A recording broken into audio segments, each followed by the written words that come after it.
दोस्तों, नमस्ते, प्रणाम। मैं हूँ सीमा मौर्य। अपने यूट्यूब चैनल पे आप सभी को स्वागत करती हूँ। दोस्तों, आप लोग कैसे हैं? उम्मीद करती हूँ आप लोग स्वस्थ होंगे, मस्त होंगे, अपने अपने कामों में व्यस्त होंगे। आप सबके बीच में एक सोहर ललही छठ का सोहर गीत लेके आई हूँ। बहुत ही दर्दनाक सोहर गीत है दोस्तों। एक बाझिन का दर्द, आप लोग गाना सुनेंगे तो समझ में आएगा। ये बाझिन का दर्द गीत है दोस्तों। और जितने भी दर्शक देख रहे हैं, मैं सभी से प्रणाम करती हूँ दिल से और आशीर्वाद की कामना करती हूँ। अपनी बहन का सपोर्ट करें। आप सभी को दिल से धन्यवाद दोस्तों।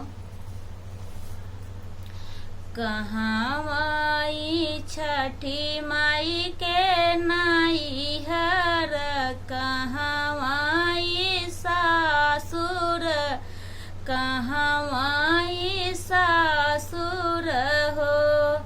छठी कमने बीरी छतरे उपजै सखीना, सब पूजै सखीना, सब पूजाई हो। गोकुल में छठी माई के नैहर, मथुरा में सासुर, मथुरा में सासुर हो। छठी महुआ बीरी छतरे उपजै सखीना, सब पूजाई हो। छठी महुआ बीरी छतरे उपजै सखीना, सब पूजाई हो। छठी माई सासु ननद ताना मारै, बझिनिया बोलावै, बझिनिया बोलावै हो। मैया कीहू के एक ललना दीहू, त कीहू के दुई ललना हो। मैया कीहू के दिहरू चार ललना हो।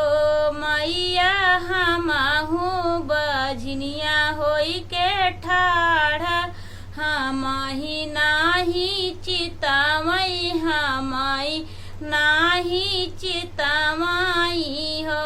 मैया हमहू बझनिया होई के ठाढ़ा, हमई नाही चितामई हो। जायू न बेटी अपने घर, अपने ससुर घर, अपने ससुर घर हो। बेटी आजू के नावा ए महीनावा, होरीला तोहरे होई है लालाना, तोहरे होई है हो।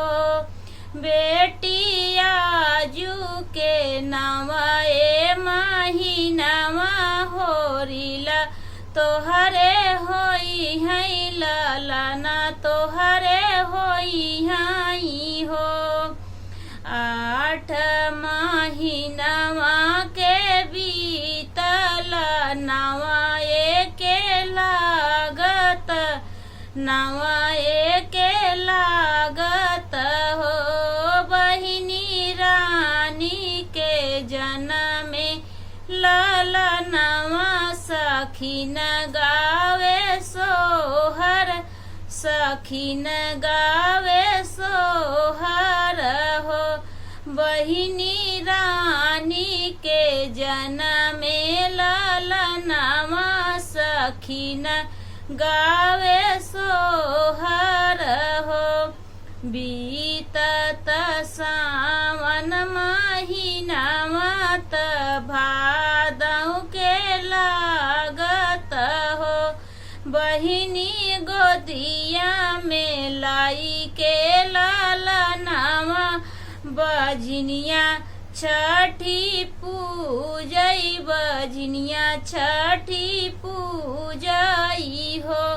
बहिनी गोदिया में लाई के लालनावा, बझनिया छठी पूजई हो। निहुर निहुरी गाठ डा छठी के मनावई त छठी के मनावई हो। माई मुख भर देती आशीष अमर रहत निलालन अमर रहत निलालन हो। माई मुख भर देती आशीष अमर रहत निलालन हो। कहाँ माई छठी माई के नैहर कहाँ माई सासुर कहाँ माई सासुर हो। छठी कवने बीरी छतरे उपजई सखीना सखीना सब पूजई सखीना सब पूजई हो। तो नमस्ते प्रणाम दोस्तों, मिलते हैं अगले वीडियो में। तब तक आप सभी से जय श्री कृष्णा, राधे राधे। आप सभी को मिलते हैं अगले वीडियो में। कमेंट करके जरूर बताइएगा हमारा ये गीत कैसा लगा।